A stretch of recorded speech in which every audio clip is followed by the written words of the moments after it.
Uma boa noite a todos. Mais um episódio aqui do Vitalcast 360.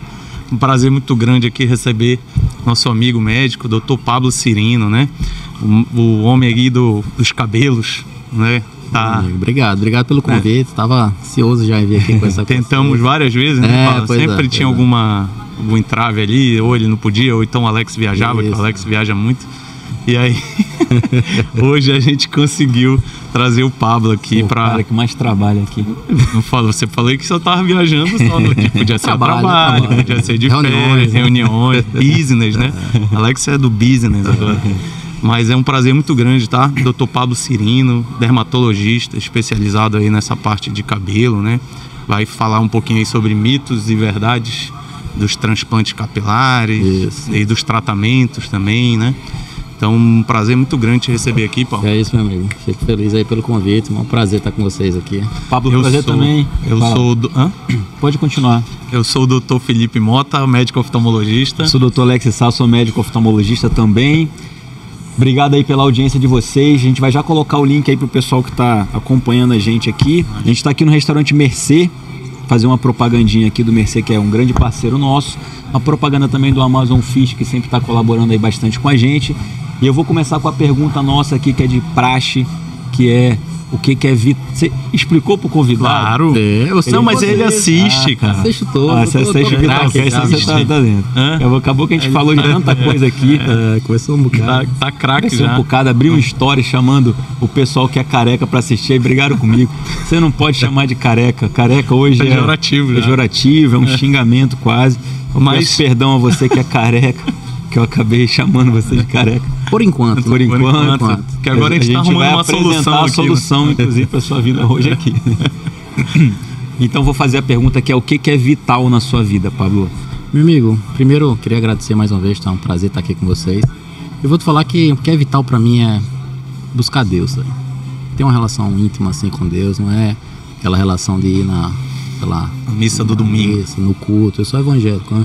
Mas assim, ou missa ou culto, sei lá, no domingo, e ficar por isso mesmo, sabe? É ter uma relação íntima com Deus, que é isso que Ele quer com a gente, né? Falar diretamente ao nosso coração. E a partir daí, cara, tu já, sei lá, modela a tua mente, teu atuação. Então tudo tá na cabeça, né?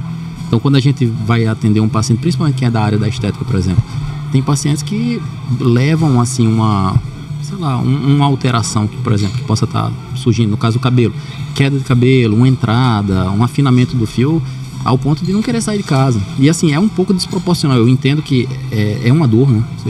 Pouco cabelo, nunca é sobre o cabelo, mexe muito com a autoestima, tudo. Mas tem coisa que, se a gente não tá com essa parte, assim, mental, a parte até espiritual organizada, eu acho que tudo desanda, né? Então, pra mim, assim, o mais importante, o que eu prezo pra minha vida é estar sempre cada vez mais próximo, buscar Deus, ler a Bíblia, que é o grande manual aí de instrução da vida do ser humano, tá se provando aí, né? Mais de 2000 anos, e ainda é um dos livros mais vendidos do mundo, né? Em várias línguas. Então, pra mim, o vital é isso. Sensacional. Pô, você falou uma coisa, vou até apertar sua mão aqui. Eu vou fazer uma palestra e vou aproveitar para fazer aqui a divulgação dela. No domingo agora, a gente vai fazer um evento chamado Amazon Network aqui no Teatro Manauara.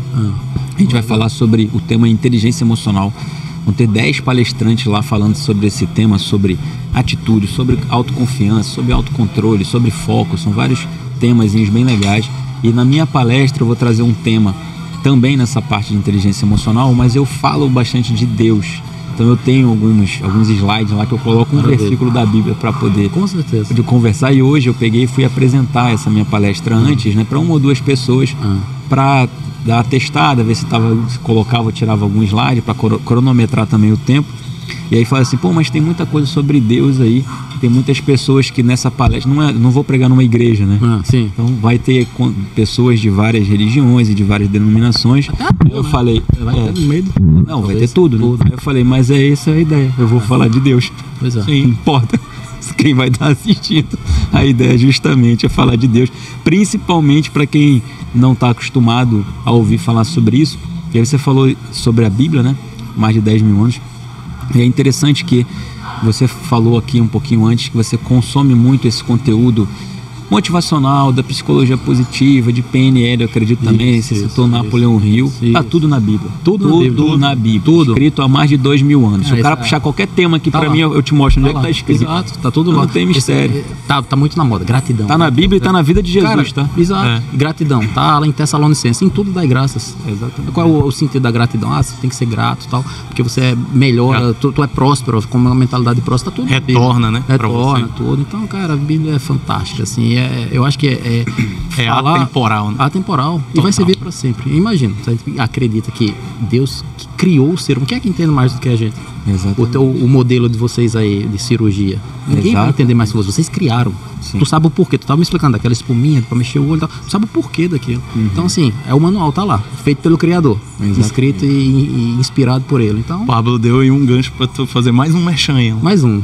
Do Sapiens. Simulador. Levantou a bola, corta. Quero falar pra você que é médico oftalmologista ou que é residente. Simulador de cirurgia. Não, mas sensacional, ótima ideia. Você gostou? A gente criou esse simulador porque, principalmente, né, aqui no norte do país, muitos locais, na verdade, né, a gente ainda vem aprendendo muito, operando diretamente, principalmente pelo SUS, né, nos olhos das pessoas. Então, a ideia era criar um simulador artificial para você adquirir o máximo de habilidade possível antes de fazer a sua primeira cirurgia em olhos humanos. E, inclusive, eu escrevi um livro de cirurgia de catarata que já está escrito há um tempo, mas eu decidi lançar agora no próximo congresso de cirurgia de catarata e de refrativa. Você vai estar lá, né, Felipe? A gente vai ser do lado do simulador artificial. Então hoje a gente coordena alguns wet labs sobre olhos artificiais já, na verdade 5 wet labs, né, que é onde a gente mete a mão na massa mesmo lá da prática. E o livro que eu escrevi é Cirurgia de Catarata Habilite-se, porque a minha ideia, duas coisas. A primeira é que para que você faça a sua primeira cirurgia ou entre no primeiro olho, você já esteja habilitado, com o mínimo ali, não só teórico, mas tem um mínimo de habilidade. E a outra coisa é que você precisa estar habilitado todos os dias para suas atividades. Tem dia que eu chego na cirurgia e não opero. Falo, hoje não dá. Porque hoje eu não estou habilitado para operar. Não acontece isso. Tem dia que nem todo dia. Tem dia que não é dia, né? Exatamente. Começa tudo a dar errado. Aí entra a inteligência emocional. Inteligência emocional. No livro eu falo disso, inclusive. Esse daí também. Legal. Mas vamos falar um pouquinho da sua área de atuação hoje maior, Pablo? Conta aí um pouquinho, Pablo. Acho que primeiro até para o pessoal conhecer mais o Pablo. Você apresenta mais aí, que a gente conhece muito. A gente acaba não apresentando o convidado direito. A gente já conhece de fora. Você apresenta aí. Pois é. Fala pra galera que te acompanha. É até bom, né? Porque eu não sou daqui, né? Sou daqui de Manaus, eu sou paraibano, sou de Campina Grande. Terra do São João. Terra do São João. Maior São João do mundo. Terra maravilhosa. E assim, além da Terra do São João, é a terra da tecnologia, né? Muita gente não sabe, né? A maior faculdade de engenharia, eu acho que a maior quantidade é lá. Pois é. Já exporta alunos pro mundo todo, né? Então Campina Grande é um polo tecnológico muito importante. É Itaim e Campina Grande. Campina Grande é fora da curva em relação a isso também.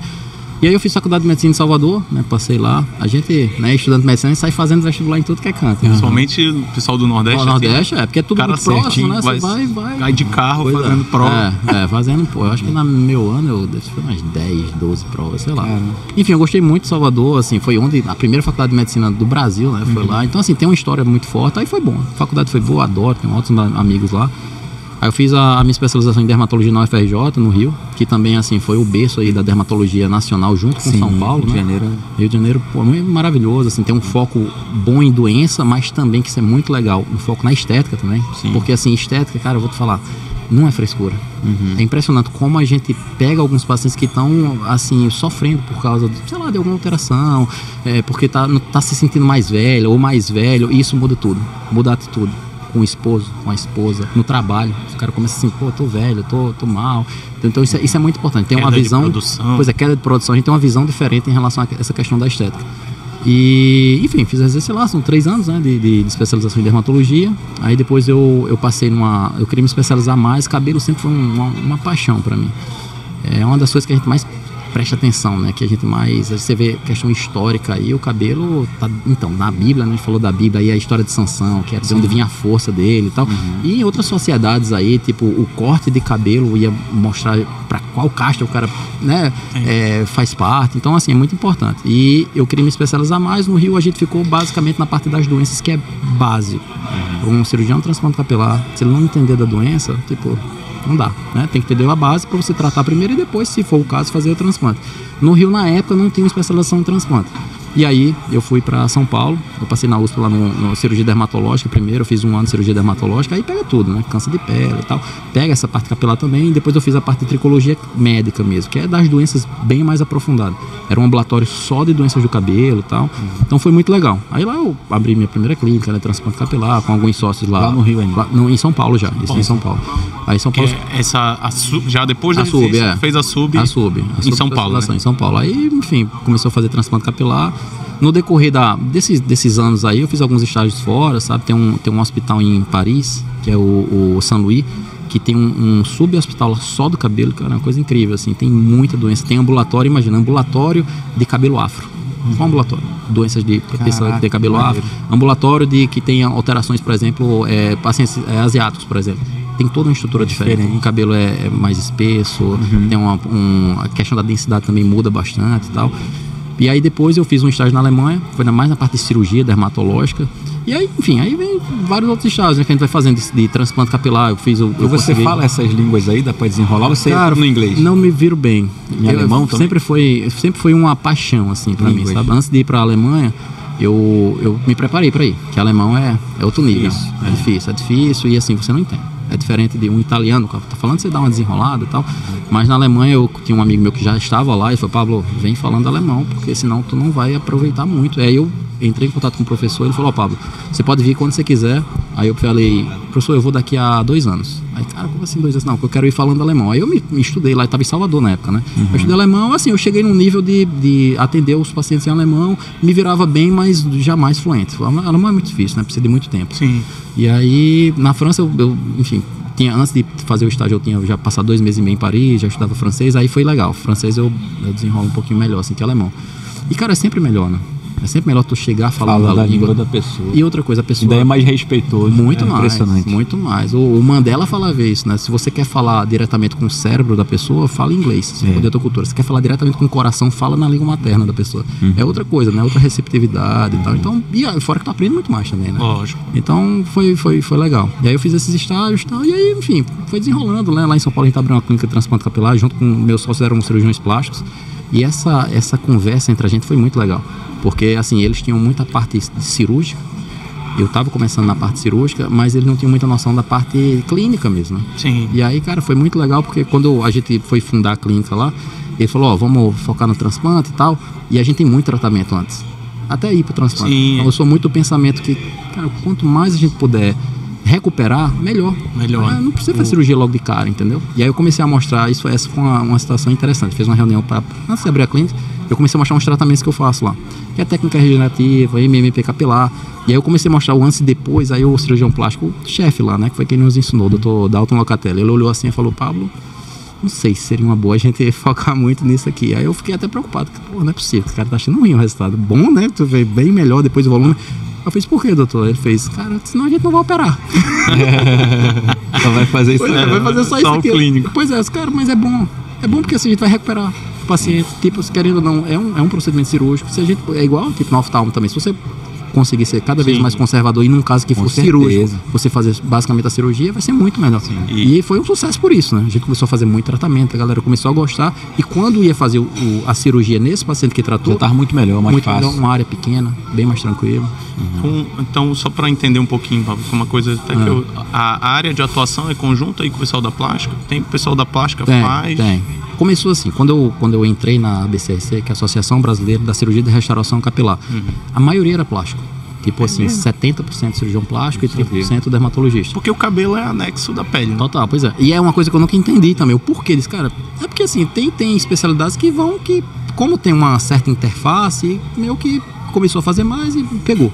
Porque como era uma questão cirúrgica. Hoje em dia tem uma técnica que é na verdade é menos invasiva, que é a FUE, que é a Follicular Unit Extraction. Você tira um por um. É uma técnica fio a fio que chama. Sim. Então não tem mais aquele corte, os pontos, entendeu? Sutura não tem. Então, outra coisa, hoje em dia o transplante capilar no Brasil popularizou muito. Antigamente realmente eram preços extorsivos, assim, que eu entendo o valor de cada médico, cada cirurgião, pô, eu sou um, né? Então assim, mas a ideia da gente em São Paulo, por exemplo, quando a gente abriu a clínica, cara, vamos ver o que é democratizar. Justo. Democratizar o que é justo para os dois. Para os dois, tá? Pra gente, quanto pra clínica, quanto pro paciente.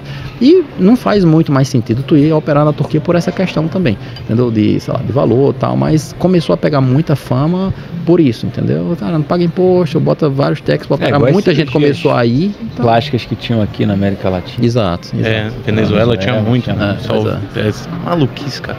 Entrar no ônibus, 2 dias de operado de abdominoplastia, às vezes tem que levar, né, o anestésico, tem que levar daqui, porque não tinha lá. Eu já tem umas histórias assim. Bizarra, né, cara? Não, a mulher vinha com coletor lá, o... Dreno, cara. Vinha com dreno no ônibus. Voltando pra Manaus. Pois é, mas é um risco, né, cara? A gente sabe, né? A gente sabe que tudo é risco. É um procedimento cirúrgico. Até o nosso, com toda a segurança, existe. Claro, não tem nada exímio de... sei lá, atravessar a rua é um risco, né? Imagina uma cirurgia e tal. Mas assim, hoje em dia a parte boa do transplante capilar aqui ficou cada vez mais seguro, né? Então assim, quando eu tava fazendo a minha parte do doutorado, eu fiquei um ano fazendo lá... Na verdade foram 2 anos em São Paulo, na USP, fazendo doutorado. Na parte de cabelo, né? E aí a pesquisa do doutorado eu fiz nos Estados Unidos, em Minneapolis. E aí tinha um grande cirurgião lá, ele que meio que revolucionou essa questão da linha anterior para trazer naturalidade. E eu tive a oportunidade de ficar com ele, ficar na clínica dele. E quando eu fui, assim, pra minha surpresa, ele operava na clínica dele. Tipo assim, um transplante capilar, a gente pensa, cara, é uma cirurgia invasiva e tal, e nem é muito superficial, entendeu? E assim, é possível até, a gente hoje em dia faz até em clínica, entendeu? Às vezes você faz em um hospital. Um day hospital da vida. Porque talvez a pessoa não tenha estrutura na clínica, eu não sei, mas hoje em dia dá pra gente montar uma estrutura com super segurança, claro. Na minha clínica aqui tem tudo, carrinho de anestesia, carrinho de parada, tem tudo que imaginar. Eu faço com anestesista pra dar conforto. Então é diferente. É igual vocês quando vocês operam também, né? Tipo assim, a anestesista é mais pro cara ficar confortável, ficar tranquilo. Não é que talvez mas precise muito. Mas eu acho que é por causa também do tempo do procedimento, né? Sim. Então, em média, assim... Cara, porque varia da área, né? Varia da área. Mas eu vou te falar, uma média de 6, 8 horas. Assim, uma cirurgia muito longa. É longa. Então, assim, o desconforto maior, tipo de quando você faz uma cirurgia de transplante capilar sem o anestesista, é só o tempo. Né? O cara fica agoniado, né? Demora muito. Então, o cara quando faz com anestesista é uma paz, né? O cara dorme, acorda, tá tudo certo. Dá nem tempo. Acabou, pronto, não. Mas já operei sua catarata, já pode levantar. É bom. Não, mas assim, a parte da anestesista, ter anestesista com a gente também dá um conforto pro médico. Total. Porque tu vai focar na cirurgia, né? Sim. Ficar vendo muita coisa. Foca na cirurgia, ele faz a parte dele lá, deixa o paciente confortável, é muito mais seguro também, né? Então, é melhor. Hoje tu tem toda essa estrutura aí. Tudo, montei tudo. Cara, é melhor, assim, sabe? A gente começou montando lá em São Paulo, só que quando eu comecei a vir pra cá, eu morava lá em São Paulo e começava a vir pra cá, operava alguns pacientes, ficava sempre atendendo, né? O atendimento sempre foi forte. Aí quando eu comecei a fazer o transplante, eu vi como é melhor com o anestesista. A gente tem uma equipe mesmo de anestesia que sempre vai fazer uma pergunta que eu já sei a resposta, né? E tu veio parar em Manaus como, pá? Pois foi o jaraqui que eu provei, aí lascou. Cara, pois eu conheci a minha esposa Raquel Cavalcante, que é dermatologista também, da tua turma, né? A gente se conheceu no Rio, né? Tá fazendo dermatologia lá no Rio, conheceu, enfim, aí no 2º ano, se eu não me engano. Vou nem falar a data, né? Eu erro todas, ela falou errado, tá? Enfim, a gente conheceu e começou a namorar, e aí eu passei no concurso lá na USP, ela passou junto comigo, aí, enfim. Aí, antes a gente foi fazer um estágio em Paris, esse estágio que eu falei que eu fiz. E ela conseguiu também esse estágio lá. E aí a gente já pegou um apartamento, já ficou junto e tal. Aí, enfim, aí quando foi pra São Paulo, a gente já foi morando junto e tal. Enfim, aí depois noivou, casou. Aí depois ele começou a vir atender aqui, né? E o pai dela é dermatologista, né? Doutor da Cavalcante. Aí, antigo, aqui na cidade. Pois é. Bem conceituado. Me puxou pra cá. Eu tô feliz. Eu já adoro. Tá há quanto tempo? Fixo 2 anos. Mas a gente já vem assim atender. Eu acho que há uns 6 anos, sei lá, por aí. É mais fixo, morando mesmo, que veio pandemia, né, cara? Aí a gente pensando, cara, eu ficava muito em São Paulo, Manaus, aí ia pra São Paulo, fazia um bocado de cirurgia e voltava. Aí filho pequeno, né? Muda a nossa vida, né? Cara, eu não quero ficar longe dele. Aí, cara, vamos pra Manaus, que querendo ou não, a vida é mais tranquila, a gente consegue ter mais tempo com ele. E aí eu decidi vir pra cá e foi ótimo, não me arrependo não. Eu tenho alguns negócios lá em São Paulo ainda, tá aquilo que eu comentei, de curso e tal, mas é mais essas idas fortuitas, assim, né? Não é nada tão frequente, não. Esporádico, né? Entendi. Legal. Caiu? Não, acho que tá aqui ainda. Tá. Acho que tem um... Tá ao vivo ainda? Tá com delay? Tá só com um delayzinho aí. Falou, inclusive manda aí o link, por favor, pra sua linha de transmissão, que a gente acabou começando aqui antes. Mas é o mesmo, né? É esse mesmo link aí. É esse mesmo link aí. Tô entrando aqui. Episódio 45 já, né, meu amigo? A gente já tá no episódio 45, cara. Fazer uma festa aí do 50. Tem 45 episódios que eu quero trazer o Pablo aqui. Encontrando com ele no elevador direto. Ei, vamos fazer um podcast. Eu falando encontro com a Raquel e ei, pô, vamos chamar o Pablo. É verdade. E aí, então a Raquel também faz cabelo? Não, ela focou mais na parte estética, né? Botox, preenchimento, enfim, a gente vê patologias também. Patologias, né? Pois é. Vê essa parte geral, né? Ela fez onde a residência dela? No Tropical? Fez lá no Rio também. Lá no Rio também. A gente conheceu lá. Achei que fosse na pós que você tinha feito na última. Tá voltando aí. Ela fez o fã, né? Fez o fã, é da minha turma, Raquel. E aí eu conheci o Pablo ainda lá no Rio, né? Foi no Rio, num carnaval, né? Não, foi num congresso, cara. Eu tava num congresso. É verdade. Eu lembro que você percebeu que foi no carnaval, só que ele não podia estar nesse carnaval. Não podia, pô. Não, você não podia. Se você tá mudando foi um congresso no carnaval. Ele deixou de ir pro carnaval. Foi um congresso de carnaval. Entendi. Não, foi no congresso. Foi no congresso. Eu lembro. Conheci o Pablo lá no Rio. Complicou. Vamos agradecer aqui, ó, nossa lembrancinha. Ganhar um presentinho aqui, ó. Mostra aí. Prazer. Fala aí um pouquinho desse. Eu preciso, na verdade, ganhar um tratamento. Opa, vamos lá. Eu tô de olho aqui no seu cabelo. Careca. Conta um pouquinho aí, Pablo, dessa escova, né? Essa escova, eu gosto muito dela. Aquela Tangle Teaser, né? As mulheres conhecem mais, né? Essas cerdas aqui, elas são de silicone, então agride quase nada o cabelo. A gente tem tamanhos diferentes aqui, né, das cerdas, então consegue pentear todos os tamanhos dos cabelos. E assim, ela é a que menos agride o couro cabeludo, que diminui a chance de fratura do cabelo. Ela é, vamos dizer, gentil com o cabelo e, querendo ou não, ainda faz uma massagem no couro cabeludo, melhora a questão da vascularização e tal. Então eu gosto. Pra mim é uma das melhores que tem aí pra essa parte capilar. Como é que a medicina evoluiu, né? Se fosse uns 3 anos atrás eu ia dizer que era fresco. Mas mudou. Agora realmente o Alex agora ele tá super. Não, eu sempre me skincare e faço os cremes. Eu fui casado com uma dermatologista. 7 anos. Então, que bom que você aprendeu, então. Eu abri aí o cara, os cremezinhos dele lá. Tava dormindo às vezes assim, parecia um botox. Ei, que isso aí? Tá ruim pro seu lado, vamos fazer botox. Tanto que agora não tem mais, tá cheio de ruga aí, porque parei de fazer botox. Parou de ter o botox grátis. Parei de ter o grátis. Vamos lá com a gente, resolve isso aí. Tenho que ir lá ajeitar essa minha técnica. Te fazer uma pergunta, a gente entrevistou muitas pessoas aqui da área do fisiculturismo, pessoal da área da endócrino, pessoal da área da medicina integrativa, da nutrologia, e tem muito hormônio envolvido com tudo isso. E aí a gente sabe que e hoje em dia tá muito, né? Tanto antigamente tinha eu vou chamar de preconceito, né? Tudo era bomba, o médico não podia prescrer. Virou TRT. E hoje cada vez mais virou TRT. Hoje virou um monte de coisa. Modulação hormonal, chip da beleza. Eu adoro esses nomes. São criativos. Eu gosto. Mas o fato é que hoje você vai numa academia dessa aí, bem localizado, não tem uma pessoa que não tenha dois furos aqui, 2 roxos pelo menos. Ou um chip, porque todo mundo está fazendo uso bastante. E a gente sabe que um dos principais colaterais aí da conversão periférica lá, né, do DHT e tal, é a queda de cabelo. Quer falar um pouquinho disso aí? Aumentou o volume? Ficou bom para você? Muito. Ficou bom. Melhorou o mercado. A galera tá ficando mais cara, tá forte e tá careca. É forte e careca. A gente vai postar... Careca não. Calvo. A gente vai postar essa semana falando justamente sobre isso. Assim, como tudo que é novo, né? A gente sempre fica um pouco receoso e tal. Mas quando tu começa a ver o efeito que a reposição hormonal dá para alguns pacientes, cara, não tem como tu ser que não dá. Deixa ficar calvo. Não dá.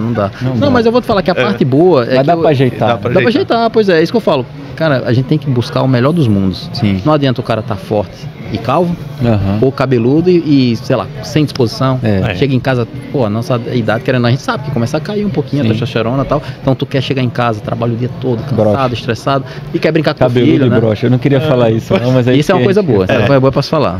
Vamos guardar essa aí também, que a galera morre de medo. Pô, prefiro ficar careca, velho. O cara fala isso. Tem esse risco não. Tem um outro tratamento, né, que pode influenciar, né? Então assim, essa do clínico, né? Essa questão é muito importante, mas o que eu sempre falo é o seguinte: quando você for começar a falar, eu falo isso para todos os meus pacientes, se quiser fazer algum tipo de reposição hormonal, primeiro, tudo que o nutrólogo, enfim, tem várias especialidades que fazem agora, né, reposição hormonal, endócrino, tudo que você for receber, principalmente os manipulados, que às vezes não dá para saber. Por exemplo, maca peruana, aumenta a testosterona, não dá para o cara saber. Ashwagandha, são alguns citoterápicos que vão aumentar a testosterona, vai diminuir a questão do cabelo, vai fazer cair, o cara às vezes nem desconfia. Então, tudo que for passar para você, me manda uma foto, me manda a receita. Aí eu falo, beleza, tranquilo usar e tal. E se ele for usar, tudo bem, nunca sou contra. Não, tá sentindo bem, a primeira coisa que eu faço, tá gostando? Tô. Opa, então beleza, então vamos só ajustar aqui. Então tem como a gente fazer o bloqueio dessa conversão periférica e a pessoa tem o melhor dos mundos, né? O cara fica bem, mais massa magra, perda de gordura, né? E ainda ficar com cabelo. Mas o ideal é que a gente faça isso com 2 meses antes. Então, antes de começar a fazer. Então, às vezes, o cara vai meio que concomitante. Semana passada fui no nutrólogo, comecei a fazer, a gente já tá atrasado. Então, 2 meses antes eu faço o tratamento lá comigo, a gente faz esse bloqueio e aí depois é mais seguro fazer a reposição. Claro que não é certeza que o cara não vai ter queda capilar, mas é muito mais seguro fazer dessa maneira. E assim, eu tenho vários pacientes que eu faço esse esquema. Hoje em dia a gente tem uma técnica que até orgulho da dermatologia brasileira, que é a MMP. É uma sigla, quer dizer microinfusão de medicamentos na pele. E a ideia do cara foi fantástica. Ele pega todas essas substâncias, tipo finasterida, dutasterida, e ao invés de passar por via oral, a gente consegue manipular uma dosagem mínima e aplicar direto no couro cabeludo. De uma maneira que não vai ter queda, tipo, não vai entrar na corrente sanguínea, não vai ter efeito sistêmico, e o cara tem um super resultado. Então é isso que a gente faz também para dar esse bloqueio, o cara fica tranquilo, né? Não vai ter preocupação com o uso de medicação e tal, e vai ter um resultado legal do cabelo. Então, dessa maneira dá pra gente manter os dois, né? Tanto a reposição hormonal quanto o cabelo, que realmente é uma coisa muito importante, né? Tanto para homem e mulher, né? Cara, mulher tem muita mulher que faz reposição hormonal.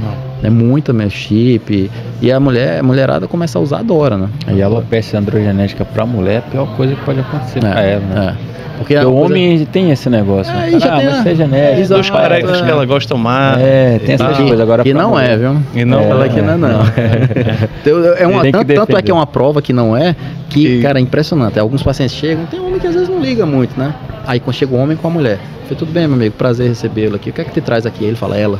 Ela que tá querendo. Então, tô ficando careca, ela quer que eu faça o tratamento, tá? Então acho que não é muito dos carecas que elas gostam mais, não.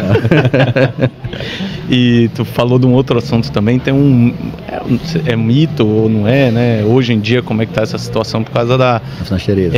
O uso da finasterida, com esse termo da impotência sexual, tudo, falta de libido e tal. Assim, a gente é médico, né? A gente não acha nada. A gente estuda e vê se tem artigo científico para isso. Uma coisa é um cara tomar e falar assim, eu tive. É um caso.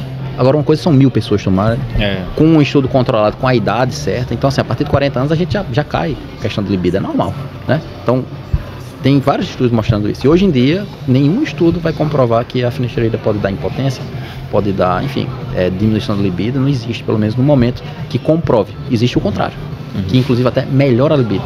E de onde surgiu isso? Pois é, assim, tem alguns relatos, assim, que talvez tenha surgido até de questão de briga de empresa, né? Tipo de empresas de medicamento mesmo. Indústria farmacêutica, que a gente sabe como é que é, né? Indústria farmacêutica, claro, é uma benesse muito grande pra gente, mas assim, claro que no final das contas... comércio. É comércio. Quer gerar dinheiro, né? Sim. E ok, não há nada contra o investimento deles, né? Que é um super investimento e tal. E aí o que acontece? Com a finasterida, houve uma pesquisa logo inicial de efeitos colaterais. E aí nos Estados Unidos fazem muito o call, né? Você liga para casa de uma pessoa, você está tomando tal remédio, teve algum desconforto, teve alguma coisa, parará, e viram que o índice de diminuição de libido e tal foi muito alto. Só que depois descobriram que o grupo de pacientes que eles estudaram era pacientes que estavam tratando numa clínica psiquiátrica para depressão. E diabetes, depressão, pois eu vou te perguntar. Viés, né? Pois é, cheio de viés. A gente sabe que tem a libido mais baixa em alguns casos e tal. Então, assim, nada fidedigno, mas aquela coisa, cara, entra na boca do povo na mídia e já era, né? Então ficou por muito tempo com isso.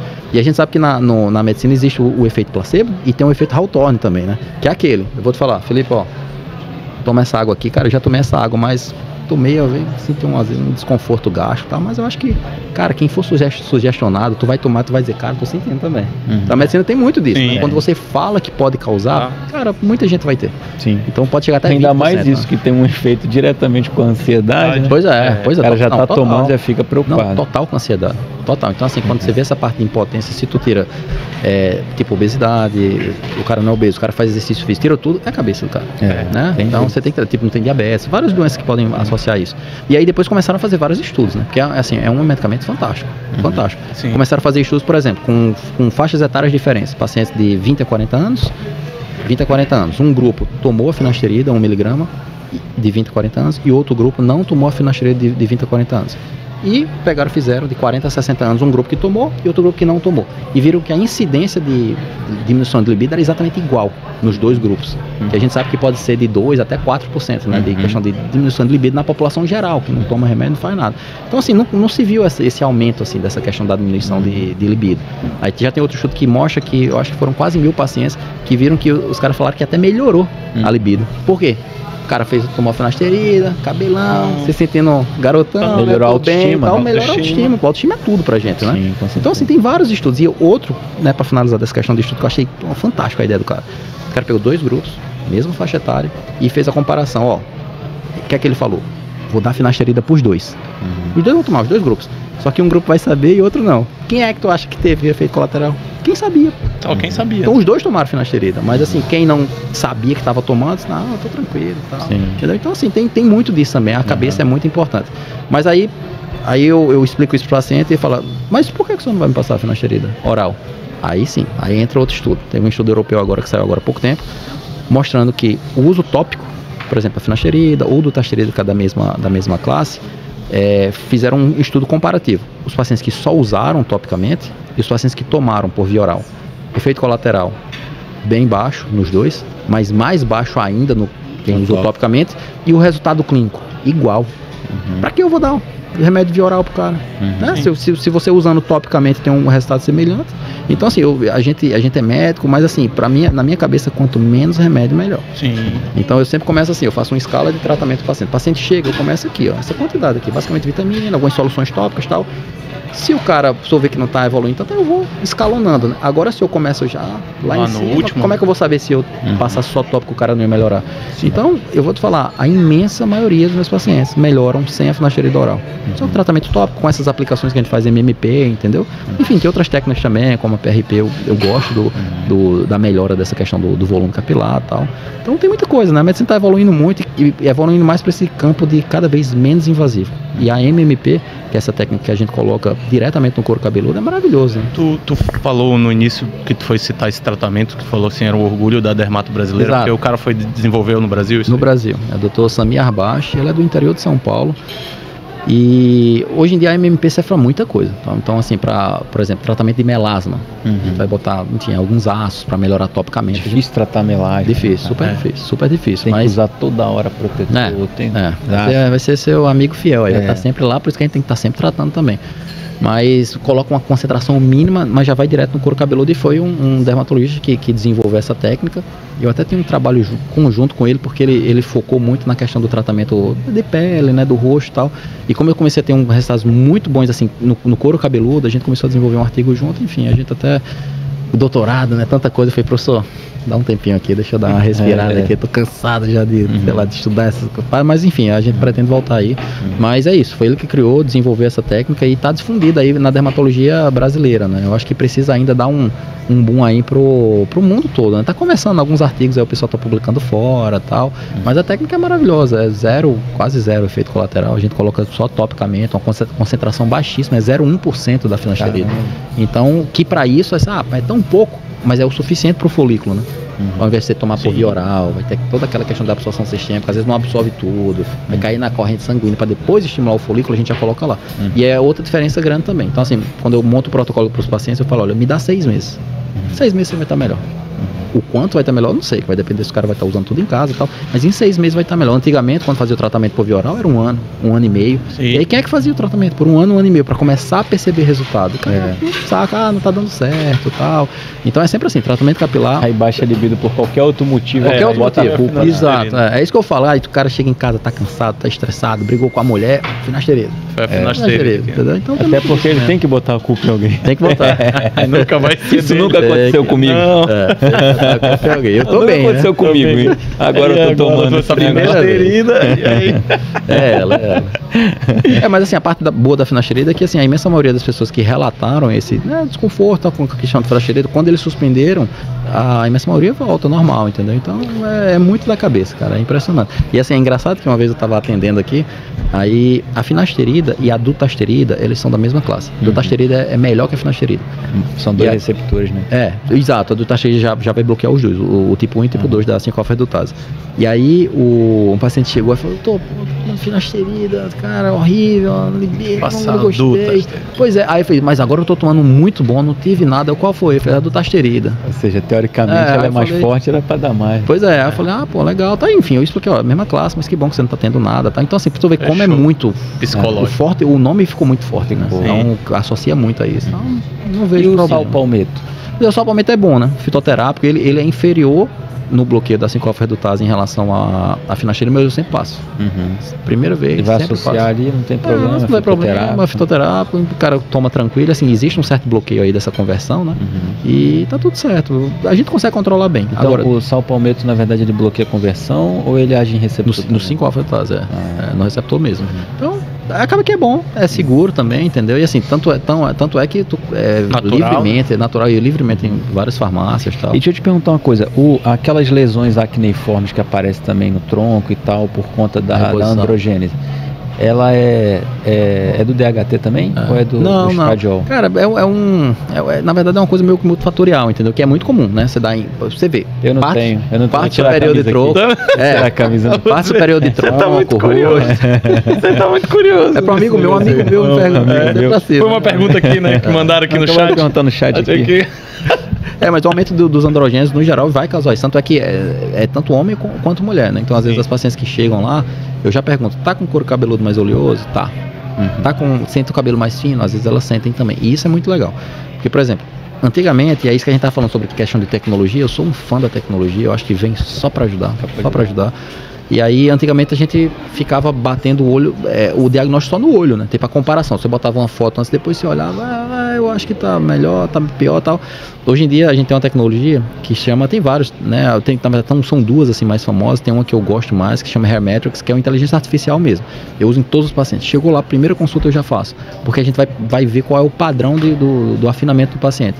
Então, eu consigo ver em questão de micrômetros, tipo de um mês para o outro, se teve afinamento, se a pessoa está fazendo a reposição. Então eu vou saber realmente se o que eu estou passando está sendo eficaz para meio que bloquear essa piora do afinamento. Se a gente for deixar isso ao olho nu, fica 6 meses, 1 ano às vezes. Aí tu pergunta, cara, como é que pode? Isso não deu um ano a pessoa estratégia, né? Pois aí demora para mudar. Mas eu digo assim, o paciente às vezes faz a reposição e demora 6 meses, 1 ano para procurar. E a gente se pergunta, cara, como é que demorou 1 ano?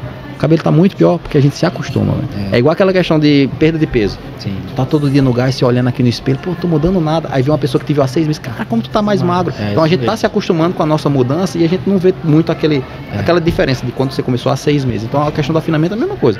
Vai ficando ralo, a pessoa tá se vendo, tá se acostumando com aquela mudança e pensa que tá tudo bem. Quando chega depois de 6 meses, 1 ano e vê, cara, e é incrível como o paciente chega. Eu pergunto, quando foi que você percebeu? Enfim, tava com menos cabelo, cara, vendo o rolo de celular de câmera e vi que é uma foto minha de 1 ano atrás. Aí imagina, 1 ano que ele podia estar tratando, tá evitando aquilo e não evitou. E como é que a gente consegue evitar esse lapso, né? Esse atraso em diagnóstico com a inteligência artificial? Então é vital, assim, hoje em dia a gente realmente está usando, eu uso em tudo, inclusive o paciente do transplante capilar. Então assim, uma das questões do transplante é que às vezes alguns fios mais grosseiros ficavam na frente, o fio mais espesso, e aqui são os fios mais delicados que a gente tem. Então assim, eu escolho a dedo todos os fios que eu vou colocar no transplante capilar. E como é que eu sei? Inteligência artificial. Eu faço um mapeamento da cabeça todo do paciente e vejo qual fio aqui da frente se parece mais de onde eu vou tirar da região doadora. É esse fio. Então eu separo numa área diferente e coloco esses fios aqui. Então eu mostro algumas fotos e não dá para saber. Fala aqui quem foi que fez transplante capilar e quem fez tratamento. Não dá para saber. Então assim, tá cada vez mais chegando nessa questão da naturalidade, né? Porque antes os transplantes antigos parecia cabeça de boneca velha, né? Pois é. Aquele estufinho. E isso é outro estigma, né? É outro estigma que às vezes você... Ainda hoje a gente vê algumas pessoas que têm aquele enfim, naquela época... Espaço muito grande e às vezes muitos fios, né? Tipo um tufo de cabelo, que é por isso que surgiu, né? Cabelo de boneca, né? Muito tufo, mas isso é porque as coisas evoluíram, graças a Deus, né? Então antigamente... Era estranho. Cabeça de boneca velha, né? Mas isso eu vou te falar, hoje em dia, uma cirurgia dessa, o cara, operei há 1 ano, 2 anos, cara, isso é inaceitável. Inaceitável, assim. Há 1 ano atrás. Porque assim, a gente tem tecnologia para isso. Pois é, a gente tem tecnologia para isso. Então, assim, a gente usa lupa, tipo, a lupa que eu uso é de 8 vezes o aumento. Vocês usam já de 10, né, que é pra mexer no olho, né? A gente é de olho pra cabelo, eu vejo um fio de cabelo desse tamanho aqui. Então, eu sei exatamente o fio que eu vou escolher. Então, eu tiro realmente quase que fio a fio. É a unidade folicular, que pode ter de 1 até 4 ou 6 fios no máximo. Então, eu escolho o fio de a unidade folicular de um fio bem fininho, delicado, eu coloco aqui, deixo um fiozinho solto, os mais volumosos, de 2, 3, eu coloco mais para trás, que a gente quer dar volume, né? Mas não quer que esse fio apareça. Mas existe uma questão, o cara vai, faz o transplante e para de tratar. Então imagina, se eu coloco um fio de 3 um pouquinho aqui para trás, se o cara não tratar a região ao redor, vai sumir os mais delicados e vai ficar só o grosso. Então tem muito disso também, por isso que eu sempre falo, não existe transplante capilar sem tratamento. Então assim, eu já deixei de fazer cirurgia em paciente falando, não vou tratar não, esse cara não faz não. Porque vai ser meu nome que vai estar lá, entendeu? O cara vai ver depois, quem foi que fez isso aí? Não, foi o Dr. Pablo. Então assim, pra ele também vai ser ruim, né? Querendo ou não, é um investimento caro, o cara vai fazer e tal, e depois vai ver que... Mas eu sempre tento focar da importância do tratamento, cara, tem que tratar. E assim, depois dessa abordagem de sempre começar com tratamento, a gente tem todas as métricas de 30% a 40% dos pacientes que me procuram para fazer transplante não querem mais fazer. Porque melhora tanto com o tratamento, entendeu? Que o cara está satisfeito. É tratamento clínico, com essas aplicações que a gente faz no consultório e tá tudo certo. E a gente atrasa também a necessidade de um transplante lá na frente, né? Então assim, hoje eu mesmo atendi um paciente com 22 anos, grau de calvície inicial, assim, já o pai, avô, cara, genética forte para calvície. E cara, esse cara não pode ser operado. Não pode, porque, por exemplo, se eu pegar um paciente desse, quiser baixar a linha anterior dele, colocar aqui, a gente sabe que esse cabelo da área doadora, né, que é de onde a gente tira o transplante, ele tem uma certa resistência à queda, ele vai ficar, né, a maioria dos fios ficam, porque é nessa parte aqui que não tem o receptor mesmo, né, androgênico, que é só você parar pra ver, um cara mais calvo que você já viu na vida, ele pode não ter nada aqui, mas tem esse cabelinho daqui. Então a gente tira daqui, que a gente não quer realmente que esse fio caia, e coloca aqui na frente. Agora imagina, o cara com 22 anos, como é que vai ser o padrão de calvície desse paciente? Será que vai evoluir muito, ele vai perder tudo, aí vai ficar só os fiozinhos aqui depois sem nada para trás. Então vai ficar até mais estranho, né? Tem que esperar mais um pouco. Cabelo do Ronaldinho. Tratar. Cabelo do Ronaldinho da Copa de do Cascão. Pois é. E Pablo, tu falou desses, a gente falou aí dos tratamentos, né? Teve uma como é que eu posso... difundiu muito também o uso do minoxidil tópico, né? Você vê shampoo, você vai no cabeleireiro lá, o cabeleireiro chega e fala, doutor, tem um shampoo aqui tônico, é um tônico capilar e tal, e a maioria dos shampoos hoje, isso é muito o minoxidil tá dentro lá, né? Isso é muito legal de falar. Tu para ver assim, cara, a cada 6 meses surge um tratamento milagroso, né? Capilar. O último lançamento na Europa, extrato vegetal da região da Amazônia, não sei o que, é sempre uma propaganda danada ao redor disso. E não funciona, tá cheio, todo mundo tá aqui no consultório. Eu tô usando tal coisa, tá aqui. Tô usando há quanto tempo? Há 6 meses? Não melhora. Cara, é perda de tempo usar isso. Tudo que for, tá em propaganda, tá em rádio e tal, a gente sabe que é comércio, né? O cara quer vender e acabou. Entendeu? Não entende nada da parte de... É uma doença. A alopecia androgenética é uma patologia. Então não dá pra você ficar usando esses extratos vegetais e não sei o quê. E aí o que a gente para pensar? Vamos pensar nas quedas capilares. Tô com queda de cabelo. 60% a 70% das quedas de cabelos é por eflúvio telógeno, que é a queda de cabelo que você tem depois de um estresse e tal. Mas a gente sabe que o eflúvio telógeno, se a gente não fizer nada, em algum momento vai melhorar e vai voltar ao cabelo que você tinha antes. Então o cara tá aqui, caiu muito, tô com entrada aqui, é uma queda rápida, né? Você vê aquele bolo de cabelo, é o característico dessa queda capilar. Covid a gente viu muito isso, estresse, a própria doença em si, a fase inflamatória e tal, cai muito, você fica cabelo ralo, mas depois esse cabelo, o corpo mesmo consegue reagir e o cabelo volta a crescer. Então assim, imagina, se tem uma patologia, né, que tem uma porcentagem muito intensa, 60%, vai melhorar sozinho, se não fizer nada. Aí então você fala, Felipe, olha, essa água aqui melhora. Você tomar 3 garrafinhas dessa por dia, então tudo vai melhorar. É aí onde eles entram, né? O pessoal da Yara aqui já deu dor de barriga, agora tá melhorando o cabelo. Já. Nem fala a marca. Não, inclusive eu adoro. Consumo com frequência. Tô brincando. Vamos arrumar um patrocínio. Tô brincando. Mas então aí o que tu falou, né? 70% desses pacientes vai melhorar sozinho. Então assim, se eu oferecer qualquer, sei lá, fitoterápico desse, vai melhorar normal. Aí quem tá com essa é a preocupação. Então assim, vamos pensar nós 3 aqui, né? Vamos ser 2 terços, né? Na verdade assim, nós 3 estamos com queda de cabelo, nós 2 vamos melhorar, porque é eflúvio telógeno, vamos supor que tu seja calvície, mas tu tá tomando isso aqui, tu vai perder tempo, vai perder dinheiro, e o mais importante, cara, isso é que é o mais importante, é perder a esperança, que tem tratamento que melhora. Então cara, já tentou, ele fala, tentei de tudo. Já tentei de tudo e tal. E aí a pergunta que eu faço, quantas consultas, você já foi em algum médico dermatologista, especialista na parte capilar, que é o médico tricologista? Não, nunca fui, então você não tentou nada. Vamos começar direito agora, entendeu? Claro, você tentou, é digno, né, da tua parte de tentar, querer melhorar, maravilha, a gente começa assim, né? O Sêneca já falava, né? O primeiro remédio é querer melhorar. O cara tem que querer melhorar, porque tem paciente que vem pra gente... Explica pro Felipe quem é Sêneca, porque... Ele briga comigo toda vez que eu tento falar alguma coisa, alguém aí. Fala aí, Sêneca. Cara, eu tô um filósofo aí. Estoicista. Pois é, legal, eu gosto dessa. Eu adoro frase. Não, adoro o que você falou, porque quando eu falo, brigam comigo. Não, eu adoro. Inclusive, eu tenho até uma nota só de frase, assim, que eu adoro, porque frase é... Tipo assim, é uma história de vida de um cara, né? Uma percepção que ele teve na vida toda dele e às vezes meio que se sintetiza numa frase e a gente leva pra vida toda, né? Então, é isso. Eu acho que, assim, aí, infelizmente, tem muito espaço para ter esses remédios, entre aspas, milagrosos, né? Só vai perder dinheiro. Então, assim, o ideal é começar com certo, vai no diagnóstico, vê qual é a tua questão, o que é que vai melhorar, o que não vai, acabou. E aí tu vai certo, entendeu? Então, assim, vários casos, eu vou te falar. Meu pai é médico, é dermatologista também. E meu pai é calvo e eu tenho calvície, né? Eu tava comentando com vocês. Eu tenho calvície, há 6 anos eu comecei a tratar. Foi quando subiu um pouquinho a entrada, mas ok, ainda tá na proporção da face, tá ok. E começou a ficar ralo aqui na frente. Cara, eu não posso, né? Trabalho com isso. O cara chegar aqui, pô, o doutor tá calvo aqui, não cuidou dele, vai cuidar de mim. Então, assim, eu já comecei a tratar e tá tudo certo, estabilizou e tá bem. Mas meu pai é calvo e quando eu mostro pra ele os resultados que a gente tem hoje em dia, ele fica, cara, pô, se eu tivesse esses resultados na minha época e tal. E na época dele, ele me falou, Pablo, na minha época, quando chegava um caso de alopecia androgenética, eu falava, olha, é genético, não tem o que fazer. Ai, que tristeza, né? Que tristeza. Tipo, meu pai tem 45 anos de formado. Meu professor, meu ídolo. E não tem o que fazer. Às vezes você passava um tônicozinho e tal, mas também não melhorava muito. Hoje em dia, eu falo assim com toda tranquilidade. Os pacientes, olha, só fica calvo hoje, tipo da alopecia androgenética, quem quer. Quem não quer tratar, ou sei lá, por algum motivo ou outro, mas não fica mais. Então hoje em dia os calvos que a gente vê é porque não tratou, porque não teve o diagnóstico certo, ou de repente porque... Então depois que já ficar completamente assim, tem ainda como reverter? É difícil, sabe por quê? Porque assim, quando eu falo transplante capilar é uma questão matemática, né? Então, para a gente repor aqui, o que é que acontece no folículo? Existe uma miniaturização, ele vai ficando em miniatura e tem uma hora que ele é irrecuperável. A gente até quando faz uma biópsia num couro cabeludo na parte lisa, a gente vê que tem folículo, mas é folículo atrofiado, não vai recuperar mais. Chega um nível de atrofia que é irrecuperável. Mas tem um nível que a gente consegue recuperar. É aí onde entram esses tratamentos. Então tem casos assim, cara, excepcionais. Tem que ser sempre no início, né? Sempre no início, e eu vou te falar, eu ainda não, eu acho que na verdade não existe muito uma métrica que a gente diga, não, esse caso vai melhorar com certeza. Tem casos que eu pego e eu falo, olha, eu acho que a gente vai começar com tratamento. Quem é paciente meu sabe bem desses casos. Vai começar com tratamento e eu acho que a gente vai precisar completar com transplante capilar.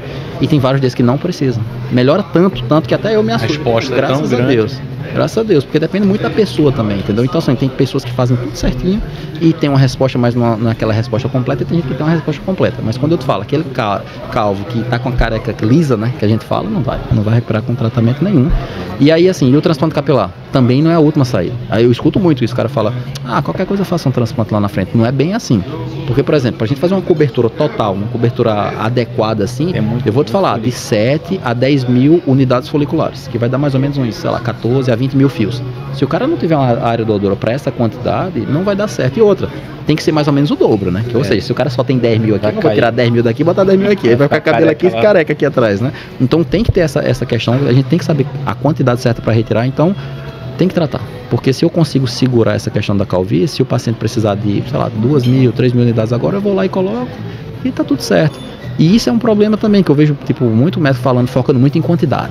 Coloquei tantas unidades, cirurgia gigante. Cara, não precisava. Tu tá detonando a área doadora do teu paciente.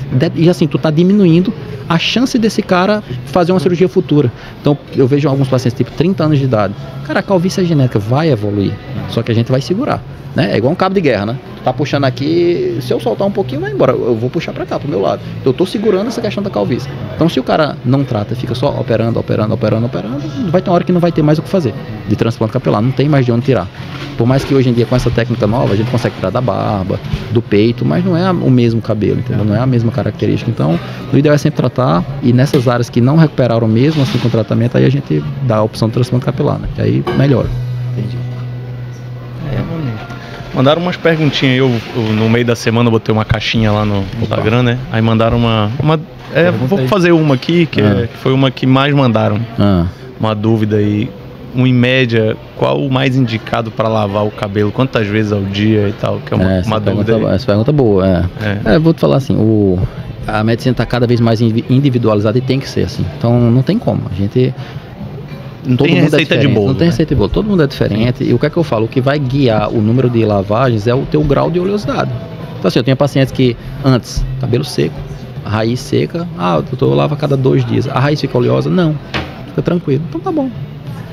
Tô fazendo reposição hormonal, tá ficando muito oleoso e tal. Tô malhando todos os dias também, que aumenta a oleosidade, tem que lavar todos os dias. Porque assim, a produção do sebo mesmo, né, da glândula sebácea, o excesso dela causa irritação. Então causa inflamação, diminui o ciclo capilar, o cabelo não cresce como deveria, cresce mais fino e cai antes do tempo. Ninguém quer isso, né? Cabelo cai antes do tempo. Então, a lavagem é super importante, mas é muito pessoal. Eu falo que assim, para homem, cara, a gente tem que lavar o cabelo todo dia, né? Homem no geral, com exceção de pacientes afrodescendentes, por exemplo, que tende a ter o couro cabeludo um pouquinho mais seco, aí a gente vai vendo. Mas eu sempre falo, olha, vamos começar, homem eu falo, lava todo dia. Eu lavo 2 vezes por dia. É interessante que eu tinha escutado essa orientação de outra forma, de que lavar demais o cabelo, que ele cai e mude, inclusive, fica mais áspero, mais ressecado. Assim, o que vai mudar a questão de aspereza e ressecamento é o shampoo que você vai usar. Né? Então, por exemplo, um shampoo anti-caspa muito intenso, antigamente tinha muito shampoo só de cetoconazol, por exemplo, de farmácia. Por isso que eu sou muito fã da manipulação, muito fã. Porque eu consigo fazer um tratamento para controlar a oleosidade e consigo colocar um emoliente para o cabelo ficar hidratado. Então ele fica seco e hidratado. Ao mesmo tempo, seco o couro cabeludo e o cabelo dá uma hidratada legal. Então dá pra gente manipular isso, fazer uma coisa individualizada pro paciente. Mas lavar muito, quer dizer, é igual a queda, totalmente errado. É igual a cortar o cabelo e ficar mais forte. Né? Não, cortei o cabelo, ficou mais cheio, mais forte, sabe?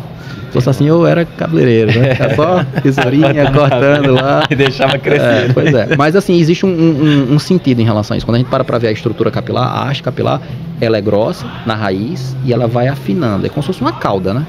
Como se fosse uma cauda. Então, imagina, a parte mais grossa e a parte mais fina. Aí, o que é que o paciente vê? Geralmente vê a ponta tá tão fina e tal, eu vou cortar aqui. Aí tu cortou onde o cabelo fica mais grosso, dá o aspecto de estar mais volumoso. Então, eu entendo esse pensamento, mas não existe, né? Cortar o cabelo ficar mais forte, aí é só a impressão que dá, né? Que ele fica mais cheio, tal, que você corta só a parte fininha, né? Entendi. Então, lavar o cabelo, cara. De suar demais deixa mais ressecado. Cara, o suor, assim, depende, né? Por exemplo, quem tem dermatite atópica, por exemplo. Então, assim, o suor pode irritar muito. É uma pele que é um pouco mais sensível, né? A dermatite atópica, a gente sabe que uma das partes básicas, assim, da lesão da pele é a diminuição da hidratação pessoal do paciente. Então, a pele, se a gente for ver microscopicamente, ela é um sistema semi-permeável. Mas quando a pessoa tem dermatite atópica, ela começa a ficar um pouco tem mais espaços, e aí o suor pode dar uma irritação, uma coceira maior e tal, mas o suor em si, assim, pode irritar e aumenta o suor, quando tem o estímulo da glândula sudorípara, écrina e apócrina são parecidos, né? Então tem tanto a questão do suor em si, que é o suor, né, físico, que a gente fica molhado, e do couro cabeludo, então que fica oleoso. Então tem que lavar o cabelo. Suor, fez academia e tal, o ideal é que se use o cabelo, ou que se lave o cabelo, e tem a questão do shampoo a seco, né, que o pessoal fala, e que é uma coisa que é um nome marqueteiro, né, que fala, pô, shampoo a seco, eu coloquei, ficou sequinho. Na verdade, ele meio que drena a oleosidade do fio. Eu tinha ouvido esse existe, shampoo a seco. Mas o couro cabeludo fica lá com a oleosidade. Internado eu usei. Eu fiquei internado com Covid, cara, eu fiquei mal, não conseguia respirar, era ruim pra tomar banho, tudo, tinha que ir com oxigênio, balão de oxigênio, e aí eu usei shampoo a seco. Dá aquela impressão, né? Que, pô, você paga, não, beleza, tá mais sequinho. Mas na verdade é tipo talco, né? Que você bota lá, dá aquela segurada, mas a raiz tá lá oleosa igual, então tem que lavar. Shampoo a seco eu falo assim para os pacientes, olha, uma situação que você vai treinar e tem que depois, academia, não vai dar tempo, vou ter que atender uma reunião, tal, você usa lá, mas chega em casa, o ideal é que lave o couro cabeludo mesmo, para melhorar a questão da saúde. Então, assim, a frequência é muito pessoal, entendeu? Tem que ver qual é o grau de oleosidade. Individual. E quando eu vejo, eu oriento, eu acho que no teu caso, mulheres, eu falo, dia sim, dia não, vai alternando.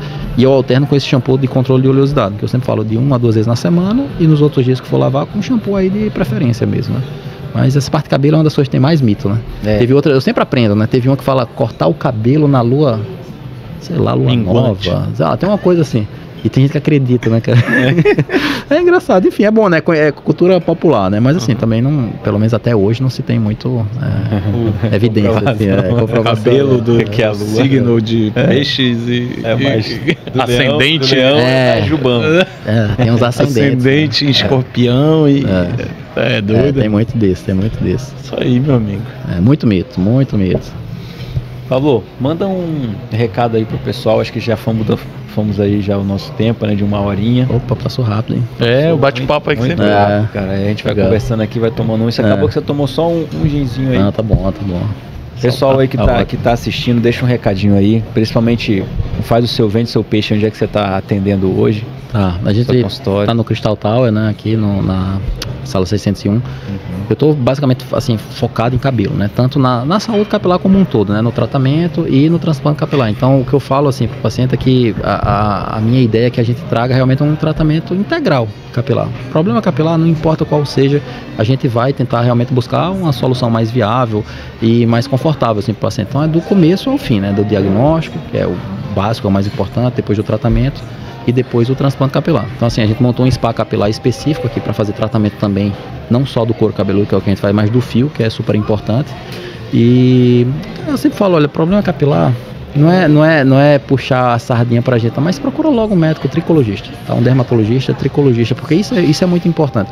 Por mais que na formação da dermatologia a gente tem uma certa noção da parte do cabelo, mas é impressionante. Quando você não é especialista, eu vejo muita coisa que você foi com dermatologista, cara, podia ter passado outras coisas para dar uma segurada, entendeu? Então assim, tem que procurar sempre o especialista, é sempre melhor, e procurar logo, entendeu? Porque a gente vai guiar realmente o tratamento ideal para o paciente e o paciente vai ficar satisfeito, não vai perder tempo não vai perder tempo nem cabelo. Eu sempre falo, tempo é cabelo. Tempo é cabelo. É dinheiro, mas tempo é cabelo também. Se tu fica 6 meses, 1 ano tratando errado, tu vai estar só perdendo volume capilar e às vezes nem percebe. Então acho que é isso, é procurar realmente um médico dermatologista, tricologista, especialista na área, e é isso. Dá certo. Hoje em dia, eu falo que na questão da calvície só fica calvo quem realmente demora para procurar o tratamento ou não trata direito. E em outras questões de outras alopécias também, até algumas alopécias cicatriciais, né, que tem uma destruição lá do folículo, a gente sabe que a gente consegue controlar grande parte dessa evolução, que isso é uma coisa importante também. Então, quando você procura um médico especialista, a gente sabe diferenciar essas alopécias. Por exemplo, tem alopécia que, se você fizer o tratamento, vai ficar bom. Tem a alopécia que você só freia, a piora. Tem a destruição do folículo, não volta mais. Não volta mais. Então imagina, um paciente que tem uma alopecia dessa cicatricial, tá perdendo às vezes sobrancelha, a testa tá ficando cada vez mais alta e a pessoa não percebe tanto. Aquela testa que subiu já era. Não vai melhorar mais com o tratamento, porque destruiu o folículo quando é a alopecia cicatricial. Então assim, se tivesse sido um diagnóstico logo cedo, né, não ia ter perdido cabelo. Então, no final das contas, assim, procura especialista sempre, entendeu? Acredita no tratamento, a ciência tá aí para isso, pra gente acompanhar essa questão do resultado, e tem vários resultados no Instagram, né, Dr. Pablo Cirino, eu sempre boto vários resultados, né, ver como é que é a questão do tratamento, e é isso. E a clínica lá tá mais integrativa, assim, também, né, porque é uma junção, né, ficou Cavalcante Cirino, Cavalcante Cirino, isso, o doutor é dermatologista também, vê essa parte, né, capilar, unha, faz parte estética também. A Raquel Cavalcante, que é a filha dele, minha esposa, né, que faz também dermatologia. A Rebeca tá lá também. A Raquel faz parte estética e tal, e tem também a Rebeca, né, que faz a parte de endocrinologia, né, nutrologia, e que é uma área que ajuda muito a gente, né. Então, às vezes a gente chega lá com... Tem que estar integrado. Tem que estar integrado. O paciente tem SOP, né, síndrome dos ovários policísticos, que a gente sabe que tem uma questão androgênica importante. Se não melhorar a parte hormonal, eu não vou conseguir fazer muita coisa. E ainda tem um nutricionista lá, né, que faz toda essa parte nutricional. A gente sabe que alimenta tudo, né? É tudo. Então, inclusive na consulta que passa comigo, ela só passa... Tem um negócio interessante que o pessoal sempre acha que é vitamina, né? Que o cabelo tem opção de vitamina. Vitamina, mas tem uma alimentação balanceada, entendeu? Frutas, verduras, então precisa repor, vitamina, não precisa repor. Agora, só se você tiver uma desbiose, né? Uma síndrome desabsortiva, aí tudo bem, aí já entra, mas isso a gente investiga também na consulta, e na minha consulta sempre passa depois com avaliação com a nutricionista. Ela faz uma dieta especializada para a parte capilar, entendeu? Para ter um aporte de vitaminas ideais, a parte proteica também é muito importante. Então acaba que é uma coisa mais integral, né? Ver o paciente como um todo, assim. Legal. Meu amigo, parabéns aí, obrigado demais. Acho que foi muito. A gente aprendeu bastante aqui, inclusive. Os podcasts que a gente mais aprende é esse, que o convidado vem, tem muito assunto pra falar e a gente fica só aqui, ó. Eu falo muito. Não, eu quase não consegui falar. Dessa vez não consegui fazer meu papel, que é interromper o convidado. Papel de Faustão. Só fiquei aprendendo aqui. Não, que é isso, eu que agradeço. A gente sempre aprende também, né? A gente vai sempre discutindo algumas perguntas. Olha, realmente eu não parei pra pensar por esse caminho aí, então a gente sempre aprende. Obrigado. Agradecer mesmo a presença, agradecer aqui ao Restaurante Mercê, né? Aqui no espaço aqui na Galeria do Cristal. Ótimo aqui, né? Agradecer aqui meu companheiro de podcast. Obrigado. Pague o que você me deve. Sempre você fala. Já é um ótimo agradecimento. Pessoal aí que acompanhou a gente aí no Vitalcast 360, muito obrigado aí pela audiência. Só lembrar que amanhã a gente vai estar ao vivo novamente com o Diogo Reis. A gente vai fazer um podcast aí extraordinário.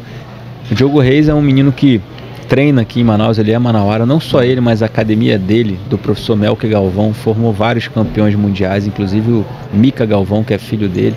Legal. É hoje talvez o cara mais conhecido do jiu-jitsu no mundo. Se você clicar Micael Galvão, o mundo só fala dele. Acho que o lugar que ele menos é conhecido é em Manaus. Qualquer lugar do mundo que ele vá, ele é muito conhecido. E o Dioguinho também, o Diogo Reis, que acabou de ganhar o título mais cobiçado do jiu-jitsu no mundo inteiro. Da luta agarrada, né? Da luta do grappling, né?